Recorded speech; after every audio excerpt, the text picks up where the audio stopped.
It's a beautiful day in the Pacific Northwest.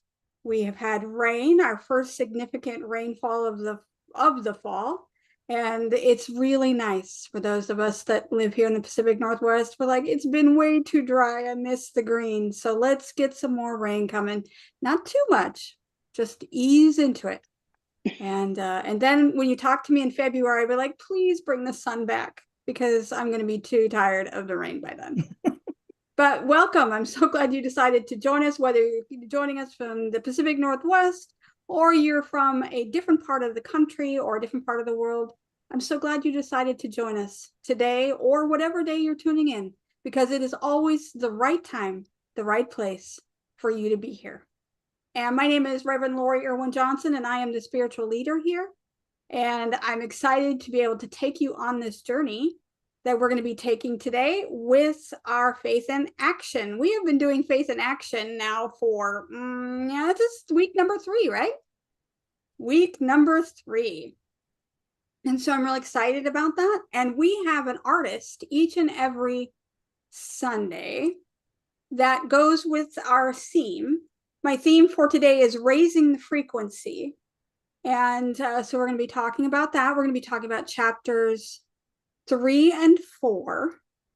And I'm really looking forward to sharing Katie's work. Now you can see behind me, you can see Katie is our artist today, but I wanted to share it so you could see a little bit closer. So let me share my screen with you.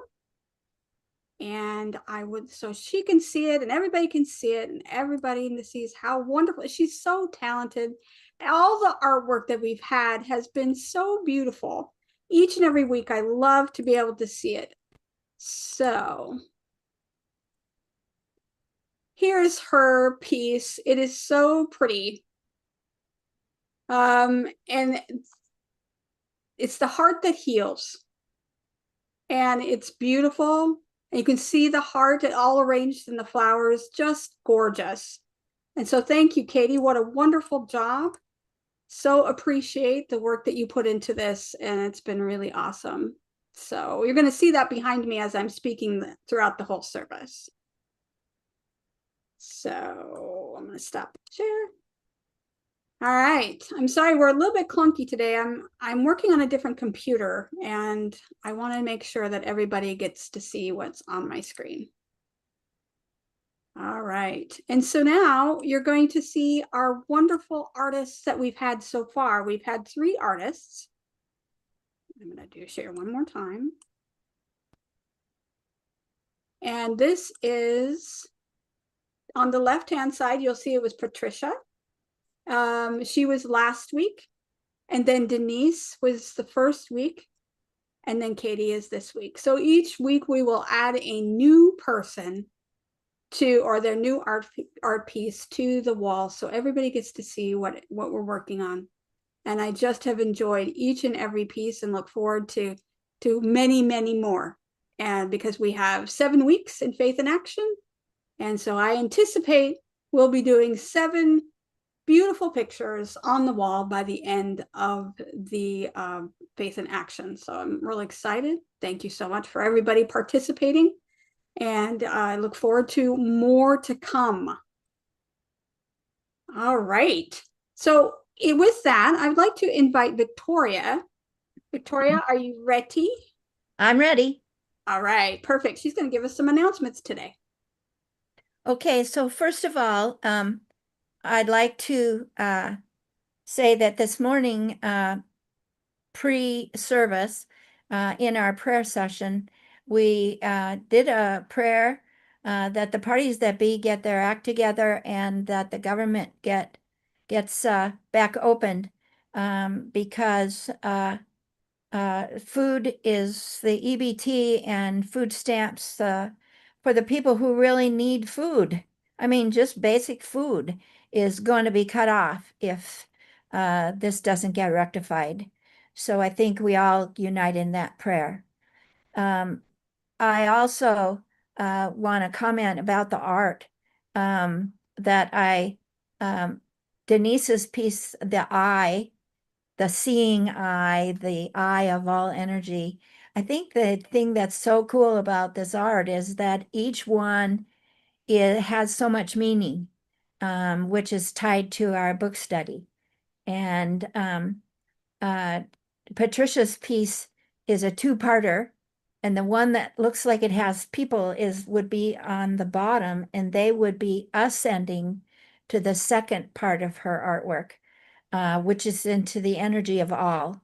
And I just think it's wonderful. And then Katie with her heart created and nestled in flowers. I'm not sure if they're uh, lilacs or if they're hydrangeas, but whatever they are, it's wonderful. And so exciting to see the meanings behind all of the art, the inspiration that is involved in doing the art for these sessions. It's just wonderful. So I mentioned book club. Book club is during Faith in Action now is on Mondays. It is from 6:30 until 8. It is on Zoom. And all you have to do to join, which is a really active group this time. I think we had 8 or 9 people last time total. Yeah, we had Um, 10. Did we have 10? Dynamite. So to get the information, if you want to join us, Lori, how do they do that? They could email me at lori@unityoftacoma.org. And then also on November 1st will be our next Saturday sandwich making. And that'll be November 1st to Saturday. We are the first Saturday of the month to do that at 5401 South Tacoma Way in Tacoma from about 11 o'clock, 10:30, 11 o'clock in the morning until noon. And we make 100 sack lunches. We are currently sharing with the Kingfisher new tiny homes community at South 84th and Hosmer. And they are so excited about us coming. They welcome us with open arms.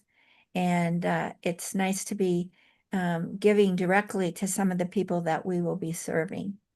Not that we are always going to be working with Kingfisher, but we're looking for other outlets as well.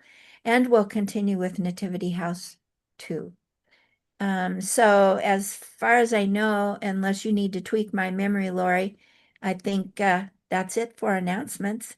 Just everybody stay together in our positive thoughts of love and healing and being kind to one another.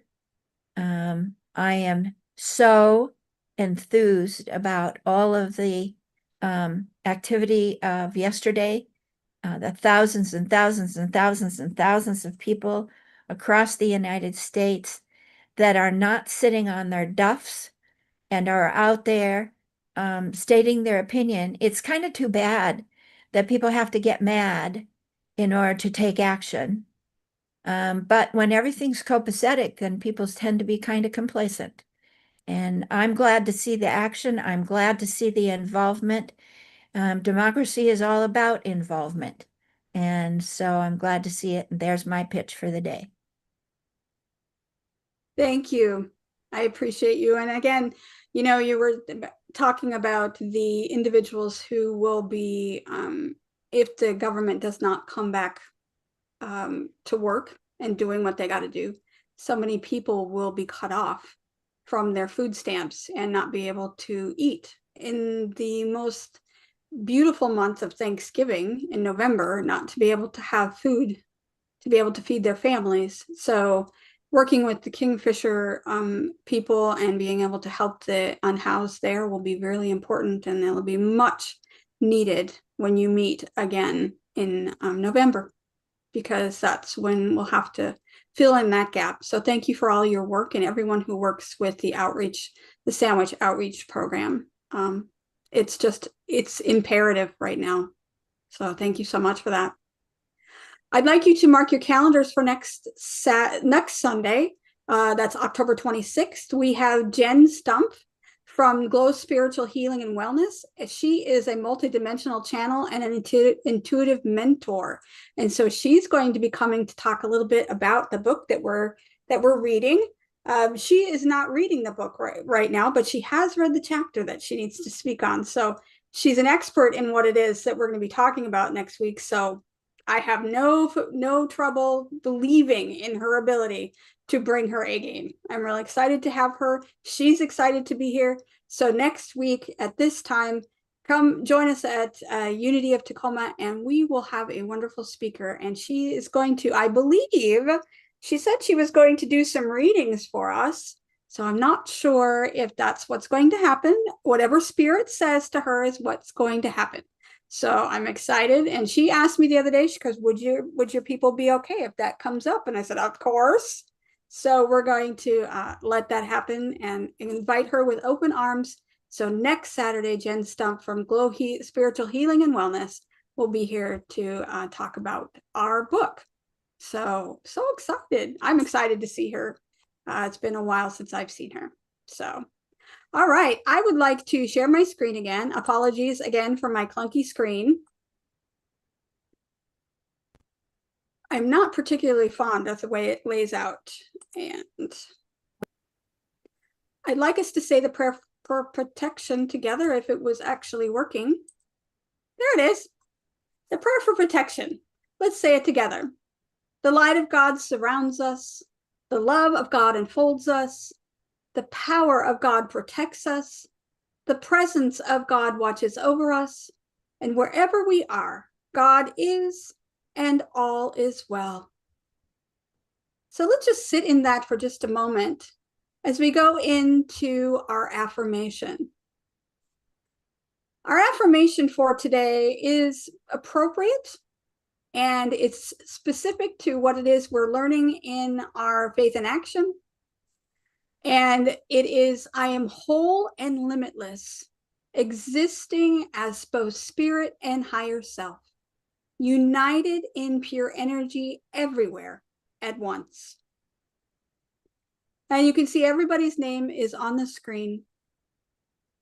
And everyone that was here last week and everyone that I anticipate will be here in the coming weeks. Next week, we'll add Jen's name to the screen. And it's just a wonderful time for everybody to be together. So thank you so much for all of that. If you would like to have your name on the screen with the intentions and the affirmations, please email me again at Lori@unityoftacoma.org. All right. And then, you know what? This is a very clunky, I'm trying out new ways of presenting, and I don't like the way this is working out. So it's just a lesson learned. We won't be doing this again. Okay. Let's go into prayer for a moment. And take a breath and just settle in. And to realize that what is. And this is something that I work on every day. My heart, my soul wants to change things for the better, to bring out the best in myself, to bring out the best in everyone. But I also know that things are absolutely perfect the way that they are, despite my interpretation, despite my biases and my thoughts and whatever comes to mind. I know that the divine has everything in order. Everything is working for the greatest good. So if I just stop for just a moment and realize that there is a higher space, there is a higher energy, a higher vibration that is working behind the scenes of each and everything, that is going to put everything in order, even if we don't see it now. So as we bring ourselves into a higher vibration, we know that we are adding to the energy that is there, that power that is in that greatest good. And we are bringing it to each and everything that we do. Every time we connect with the present moment, knowing that it is perfect the way that it is, we are adding to the vibration of the higher space, and we are lifting the vibration of all. So with gratitude, I say thank you. Thank you for this moment. Thank you for what it is that we are working towards. Thank you for the efforts. Thank you for showing up and being that divine light in the world, because we certainly need it. And even though we know and have great faith that all is well, seeing each other lift each other up helps our spirit as well as our soul. And I say thank you again, and so it is. Amen. All right. So we are reading in Faith in Action, Understanding Your Soul, The Channeled Wisdom of Jesus by Christine Bush. And we are reading chapter 4 and chapter 5. And in each chapter, there's a lot of information, and it's hard for me to cover a lot of information in 20 minutes. So I picked a couple excerpts each week to be able to talk about. So I picked 2 today that I would like to focus on, and I think we should focus on as individuals.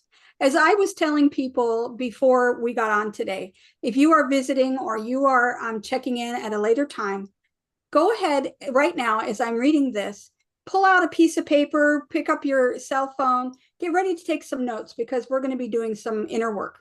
And so this is a really good opportunity for you to do that as I'm reading the excerpts from the books. So the book says, chapter 4, it says, your soul has the choice to move forward in a new life that will hopefully empower, or it can choose to remain where it is for now. There is a third choice that your soul has.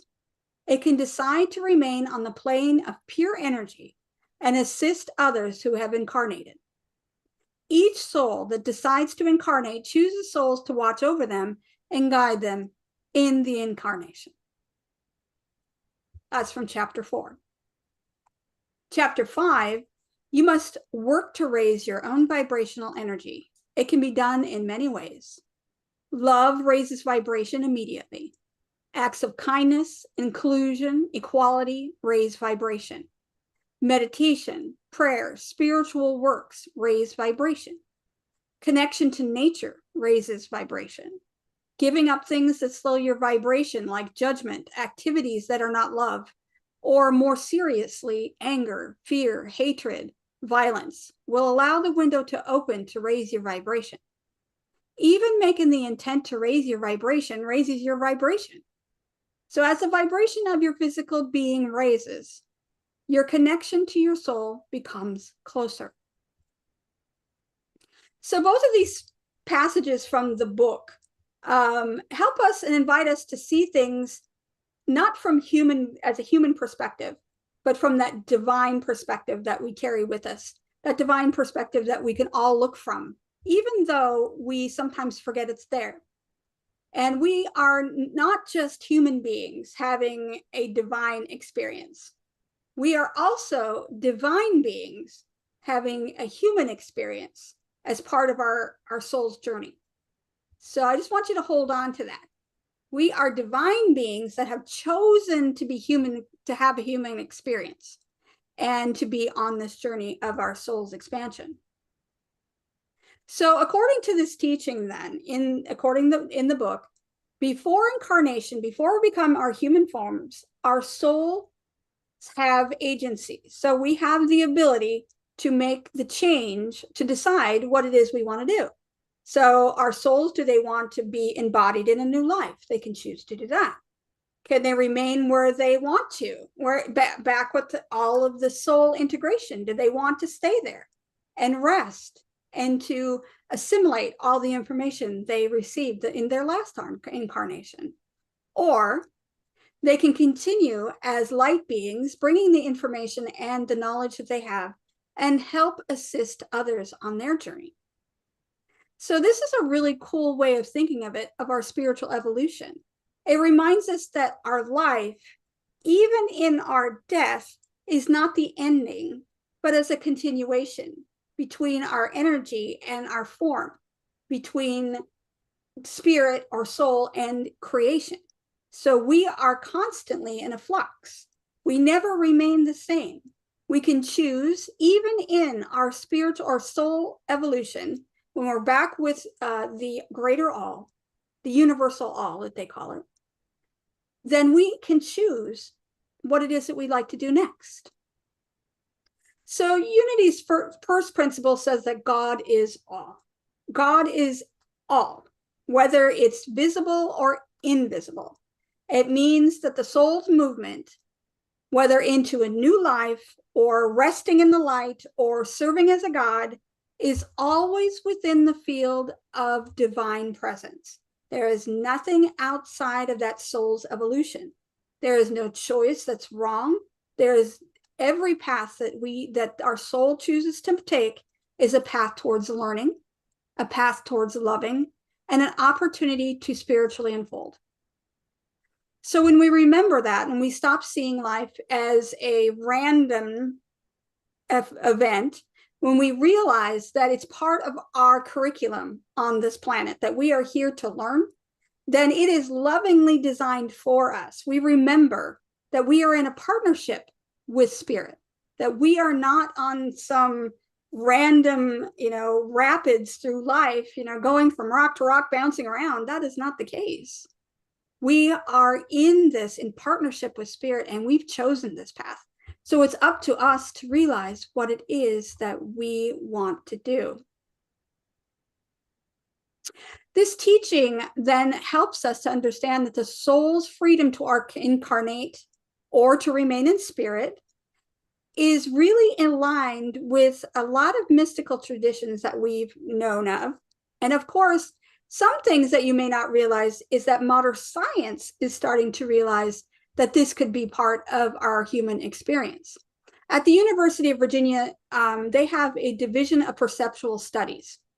And Dr. Ian Stevenson and Jim Tucker are researchers who studied throughout the last couple of decades thousands of documented cases of children who've recalled past lives. Now, I know that we often talk about reincarnation. Some people believe in reincarnation, some people don't. So I am talking about this not from a spiritual point of view, but from a scientific point of view right now. So these stories that they have been studying over the decades are not vague stories. These are stories that have verifiable details about people, places, and events that were unknown previously to the families and the children who experienced them.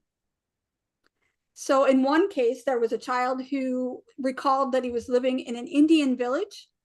He identified his previous family members. He described how he died. And when the researchers investigated that the details in each and every recollection that he gave was absolutely spot on. And even the family members recognized this child as a reincarnated being of the person that they loved. So Dr. Stevenson, Dr. Tucker then approach it with a scientific rigor. They're not just saying, oh, well, we're just going to take this at faith value. It's not dogma or any kind of religious idea. It's an exploration of consciousness that's beyond the physical life. So their conclusion, even though it's cautious because scientists can't really say for sure, they always suggest these things. But they suggest that consciousness survives past our physical death and sometimes is reborn. And they have had numerous individuals who have done that and have explained that and talked about that. And they've studied it and they have the data to support that. So in Unity, we've been talking about the continuation of consciousness forever. The soul is infinite and it expresses in many different forms through us, many lifetimes, maybe, always evolving towards greater awareness of the oneness with God. So we are part of the greater divine. We are the divine working through us and as us. We say that all the time. And so these things in chapter 4 that talk about the choices that we make to come into this form or to stay in the soul's journey or to stay in the light and to assist other people, all is alignment with what we believe here at Unity. So, and also the science that's emerging at the University of Virginia. So it's not something that we could not believe. We can start thinking of this as an actual way of thinking about our existence and our consciousness on this planet. So in the chapter, it also talks about why do souls choose to incarnate? Now, I can imagine that if you were someone who struggled through a lifetime, that it would be difficult to want to do it again. Wouldn't you want to be just take a rest? Just take a moment, take a breath.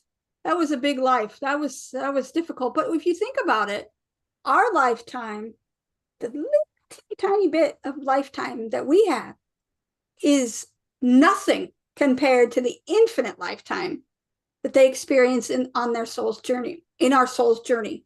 When we are, in our human form, it's a little bit of time, but we have so much more expansive time. It's infinity during our soul's journey.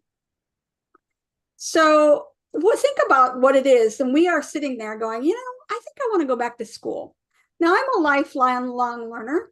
I have done that several times in my life. I did it when I was out of high school. I said, I don't want to go to school. I've been going to school for 12 years. I don't want to do it anymore. And then I was out of school for a year, and it's like, I want to go back to school. And then I had some kids, and I'm like, I want to go back to school.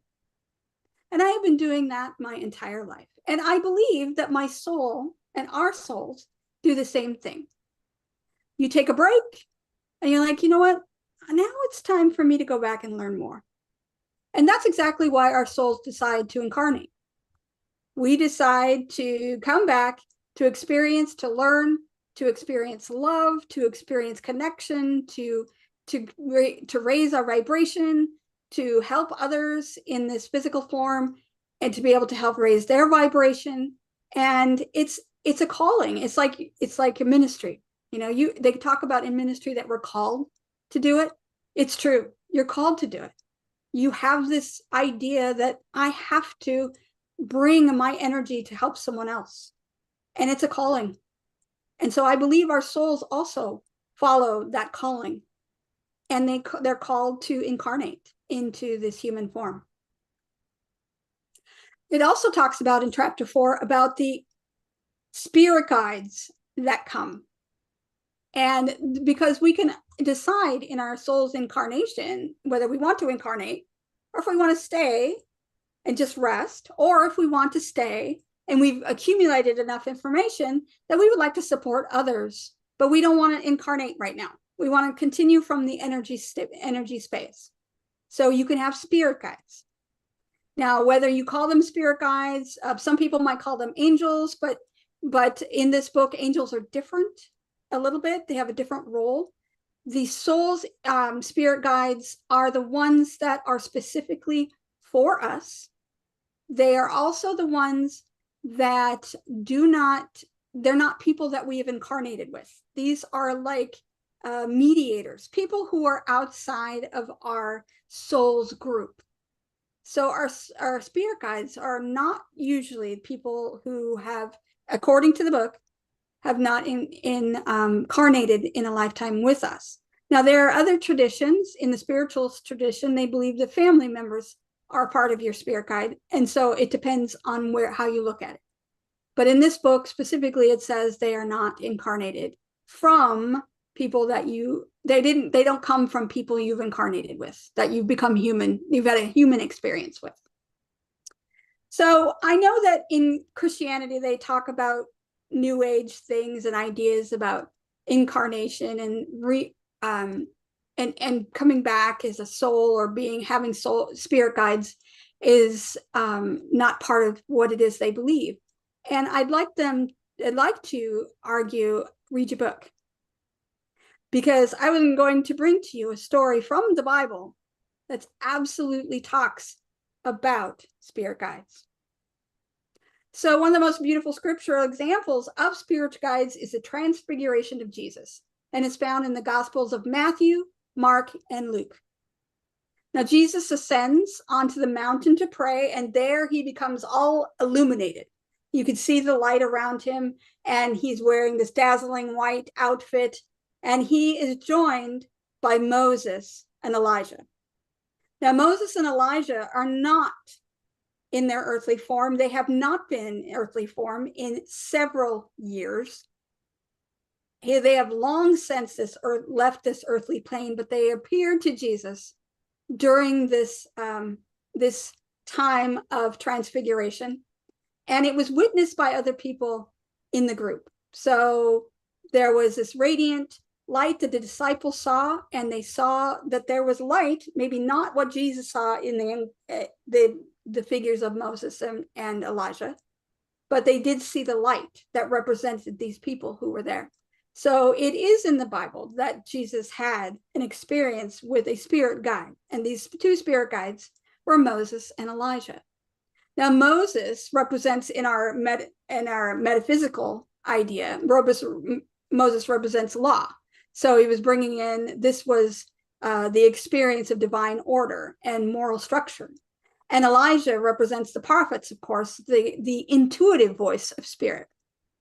And so in Jesus, of course, divine love made manifest. So that divine Christ consciousness that's with us. So you put all of that together. You have law, and you have prophecy, and you have love.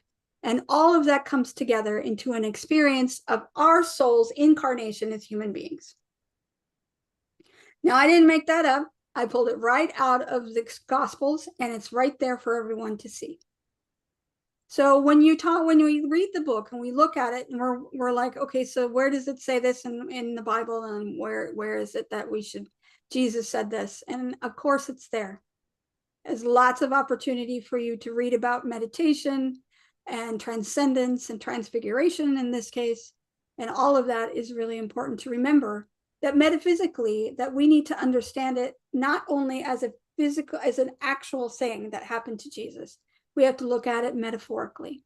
What was Jesus trying to teach us? He is trying to teach us that we reach out to these spirit guides who will help us when we need it. And we need to ask them. Spirit guides don't come just because. They're always there in the wings, waiting. But they don't come unless they're asked. Because they don't intervene. We have free will. We can do what it is we want. But they will intervene if you ask them. And they won't do things for you, but they will help you to understand, to come to a space, maybe show you signs, give you little whispers of ideas or things like that help you to see what it is that you need to see. So when you have this idea that you have these individuals, these soul entities that are with you at all times that will help you, then you never have to worry about being alone, because you always have support no matter what. So I'd like to this is where your little pen and paper are going to come in. I'd like you to come into a place of stillness. And I'd like you to take a breath and close your eyes if that's comfortable.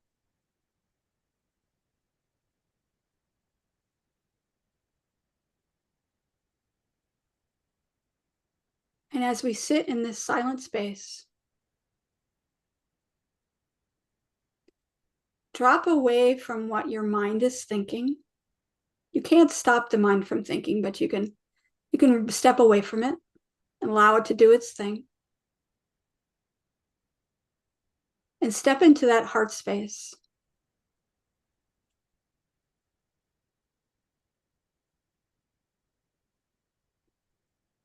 And as we continue to get into this space, our vibration gets higher. The more we do it, the better we become at raising our vibration.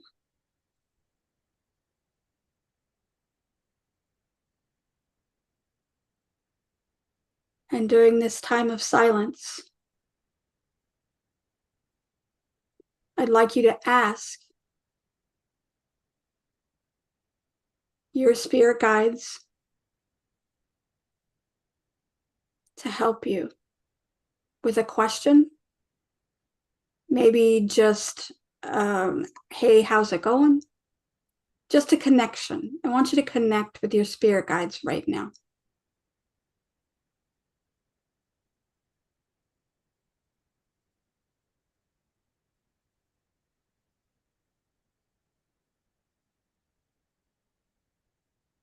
What is you want to ask them What do you want to know?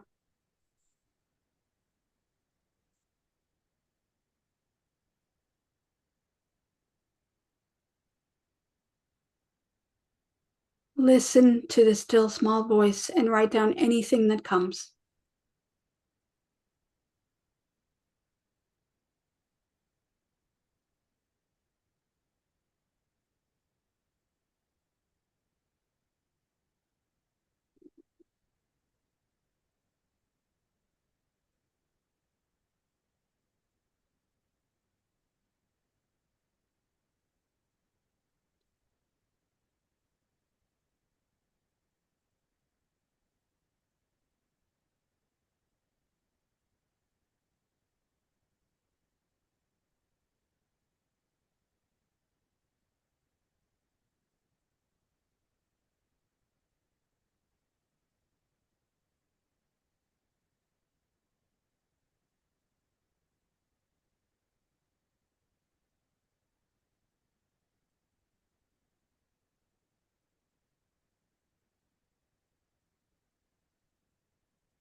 Even if they are not answering or you're not getting an answer, that's okay. What's important is that you've opened up the channel. You've asked the question, and you can now look for the answer. If you're not receiving it now, you might receive it later today, or maybe sometime this week in unexpected ways, ways that you had no idea that you would get the answer. And you do. And you're like, oh my gosh, those synchronicities are what that divine spirit that's part of your soul's incarnation is coming through you and answering the question. Your spirit guides will help you.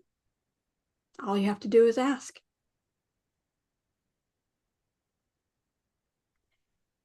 The first time I was ever connected to my spirit guide, I was in college. I was in community college when I was first in college, my first year. And I thought it was a bunch of hooey until I met my spirit guides. And I realized that I've had one or some throughout my entire life. I just didn't realize it. You may have had, as a child, children are still connected, as I was talking about earlier, about the children who still remember past lives. They're still connected. They still have that space that they are kind of straddling two worlds, and they still remember. And so as a child, many of us had friends, imaginary friends. Some people could see them. Some people played with them. I know I could see them and play with them. I knew that they were there. And your soul's spirit guides will come in a way that is comfortable for you, not the way that you think they might. I always love to think that my cat is a soul friend because it's something that's incarnated with me, and we have a connection that goes beyond this form. The same is with your spirit guides. You have a connection beyond the form. They're a little bit different than angels, and there'll be another book, I assume, that will talk more about angels and their role in your incarnation and how you experience life. But it's a wonderful idea to connect with those spirit guides.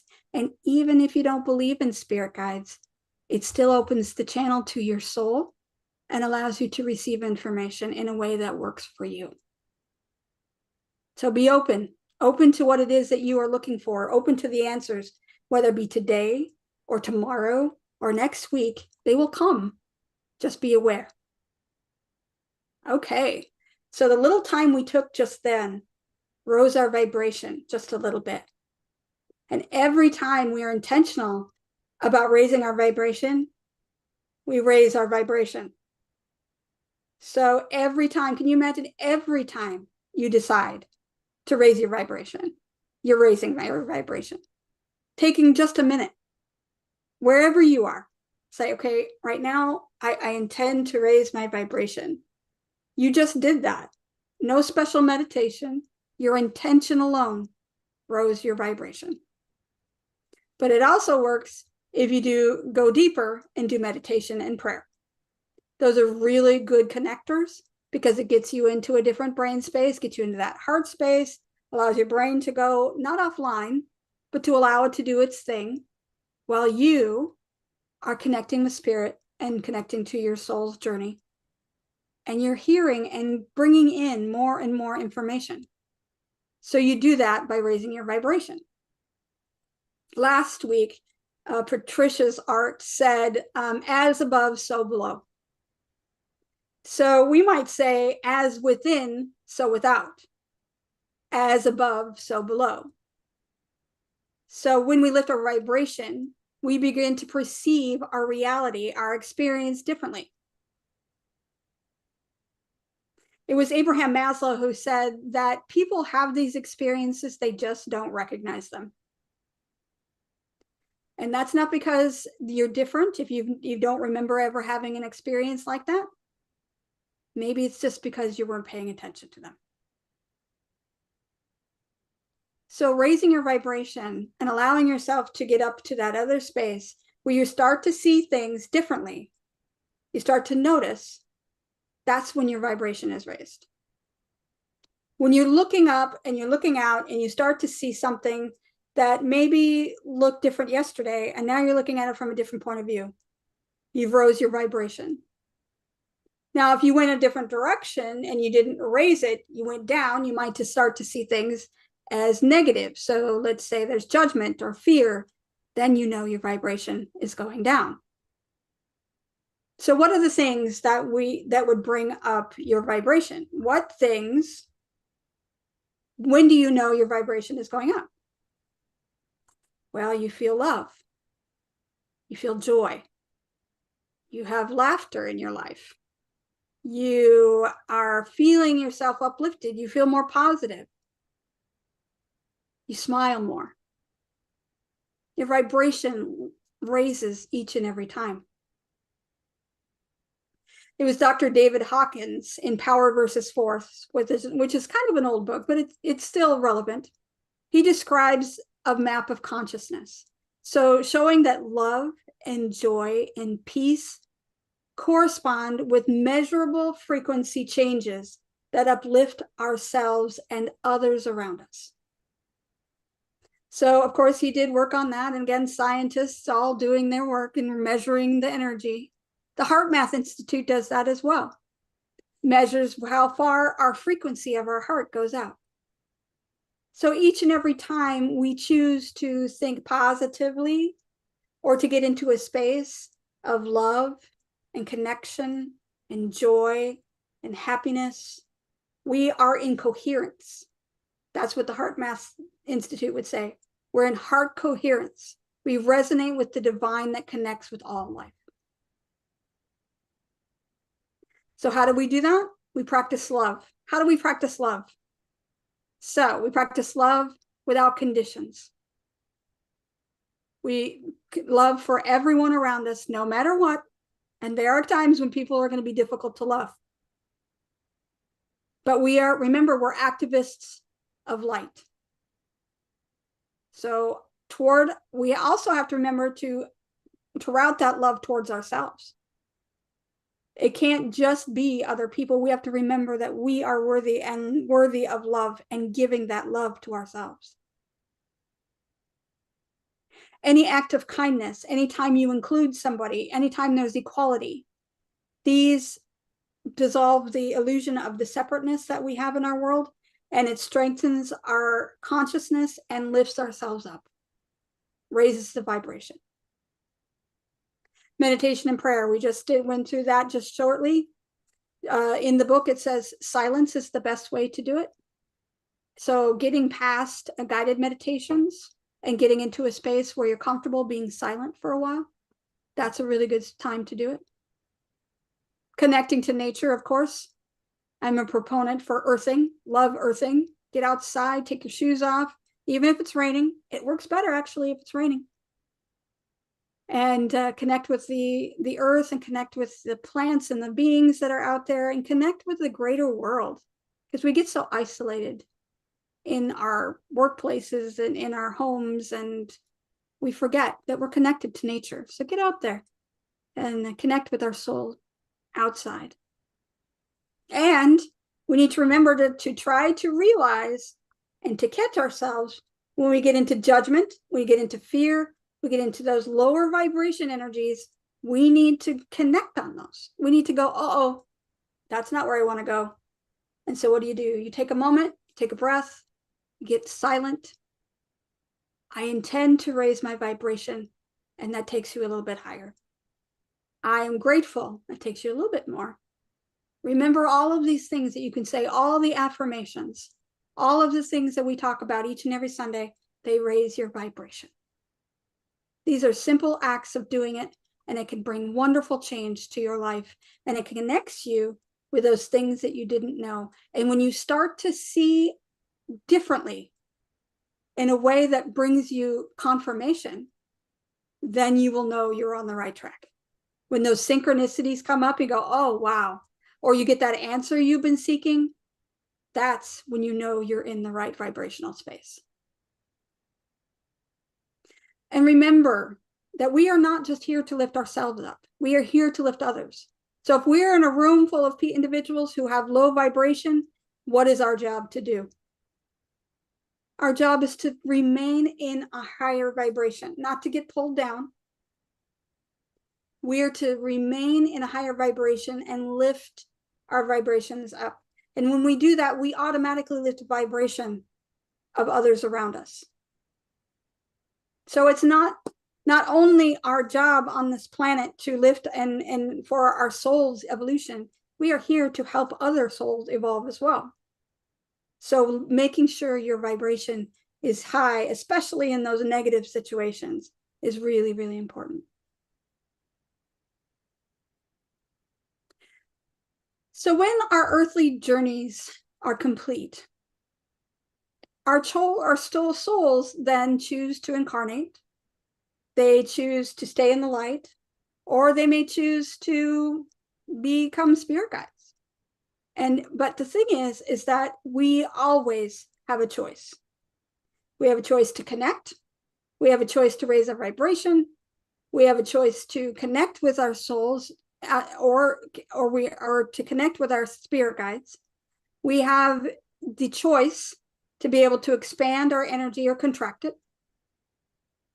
And we need to understand that that is a huge responsibility, and that takes our intention and attention. We could go about the world in a way that's kind of, we go with the flow and let the willy-nilly happen, and then we wonder, why is our life like this? Because we're not intentional. Be intentional about what it is you want, and that is specific. We talked about setting goals a couple of months ago at the beginning of the year. How do we set goals? We have to set our goals, but we also have to intend it and hold it in our brains, in our mind's eye, and in our brains, and in our hearts, and in our being, and allow us to be more. Because we are always more. We're always expanding. We are part of the universe, and the universe continues to expand. Why do we think that we do not? Why do we believe we're static and we don't move? We do. We expand. And we can either be part of the expansion or we can be part of the contraction. It's your choice. And there are so many tools that you can use, including raising your vibration through meditation, making sure that you're connecting with your spirit guides. If that's what you choose to do, you don't have to. But it's helpful, especially if you feel stuck, to connect with those higher entities. And remember that each and every person that you touch, each and every person you connect with, they are growing, and they're in a space of loving in their own way, even if it's difficult to see. They're doing the best that they can with the information that they have. And it may not be where you want them to be, but that's okay. We love them anyway, because we see the soul that they are beyond the human form. So raise your vibration through love, through prayer, through meditation, through kindness.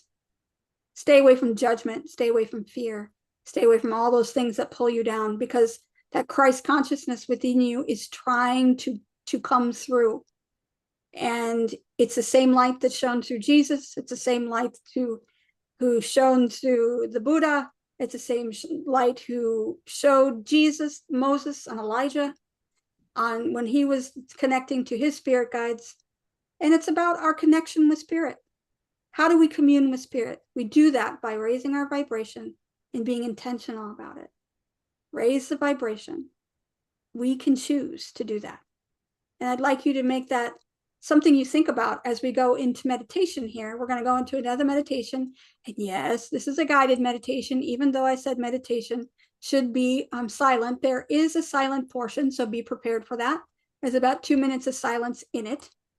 But I would like to share that with you and get into a space of meditation and just relax and let go and allow your vibration to rise, because I'm really excited to hear about, after our service today, what it is you came up with when you went into the previous meditation. So let me go ahead and share my screen.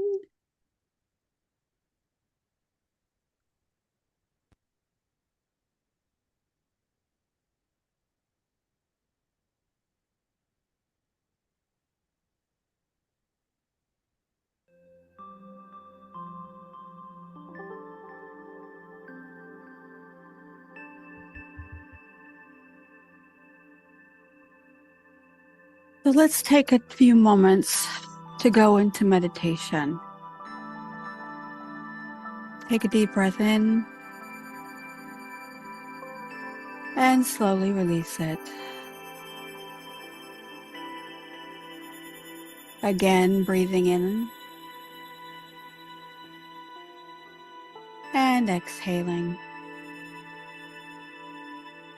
Allow your body to settle on whatever surface you're on. Allowing your shoulders to drop, your jaw to unclench,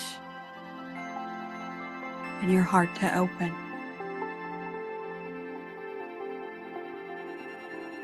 Feel yourself becoming still, present, and peaceful. This is a sacred time, a time to enter the silence, where the soul and spirit meet.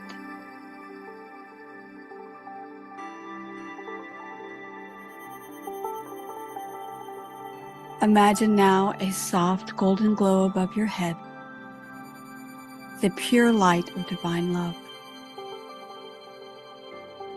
With each breath, this light begins to flow down gently through the crown of your head, filling your mind with calm, clarity, and peace. Breathe in that golden light, and exhale anything that no longer serves you. Any fear, judgment, or heaviness. As you breathe in again, the light moves through your throat and shoulders, releasing all tension and softening every muscle.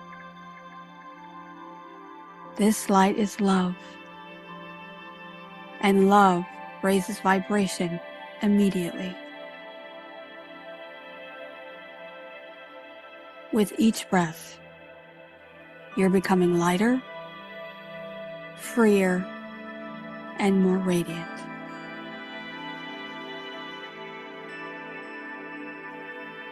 Now bring your awareness to the center of your chest, the heart space, where the soul resides within your being. See this light expanding, glowing brighter with each breath.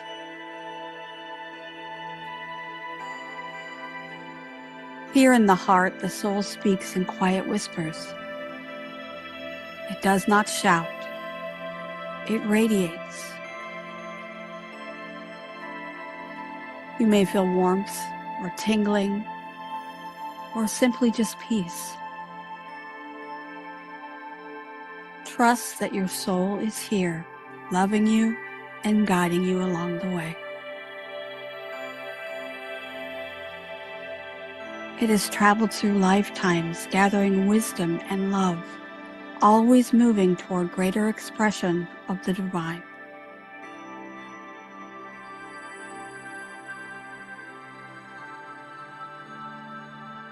Say to yourself, I am soul. I am eternal. I am light expressing as love.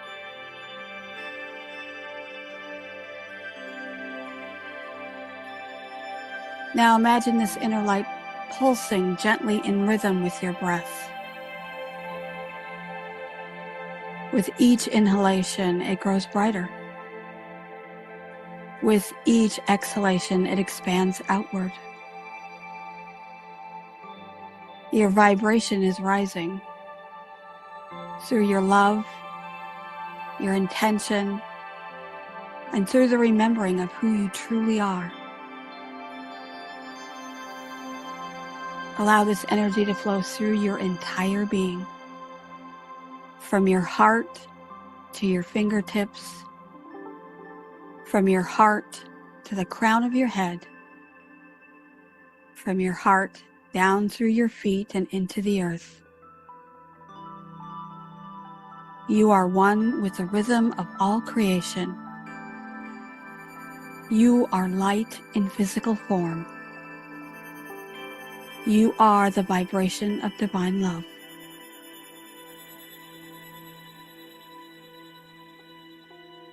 And now we move beyond words, beyond sound, beyond thought.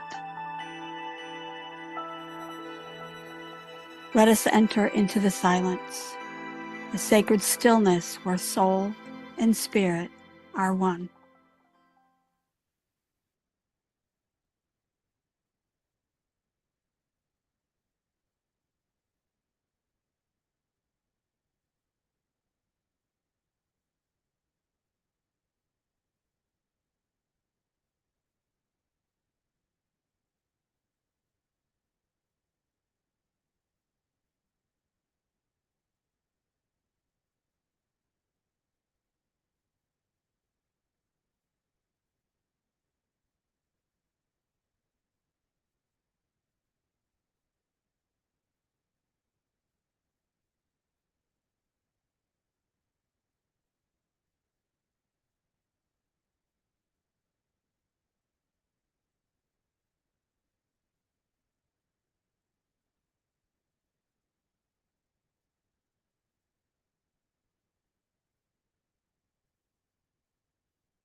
And as we slowly return from the silence, begin to bring your awareness back to your breath. Notice the rise and fall of your chest. Feel the peace that lingers, the quiet joy that radiates from within. Know that in the silence you have touched your soul's light. You have raised your vibration simply by being willing to enter the stillness.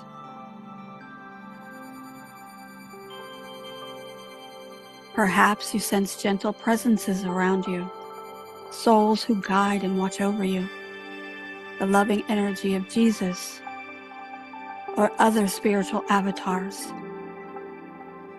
the great witnesses that accompany you on your path. You are not alone. You are loved. You are supported by light, seen and unseen.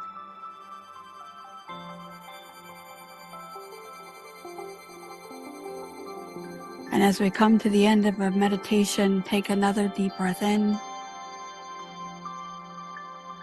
and slowly exhale, beginning to feel yourself grounded, your heart open, and your mind clear. Know that this vibration of love will continue to radiate throughout your words, your actions, your relationships, and then out into the world. And as we end this time, silently affirm to yourself, my vibration is the vibration of divine love. Through love, I am lifted. Through love, I help lift the world.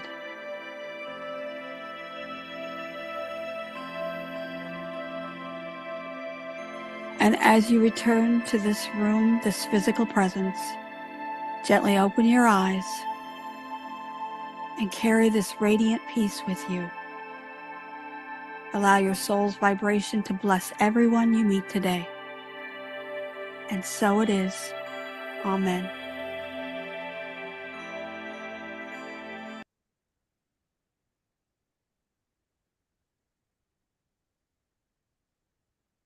Oh, and as we come back from that meditation, I'd like to send you off with a benediction. So if you want to close your eyes and just take in this blessing. So let's allow ourselves to lift a vibration together. Let's release judgment and choose compassion. Let's raise our consciousness in love and let the love ripple out into the world amongst everyone we know and don't know. Because when we lift our vibration, even in a single loving thought, one idea, one breath, one connection, we help to awaken the entire world with our divine light. And so it is. Amen.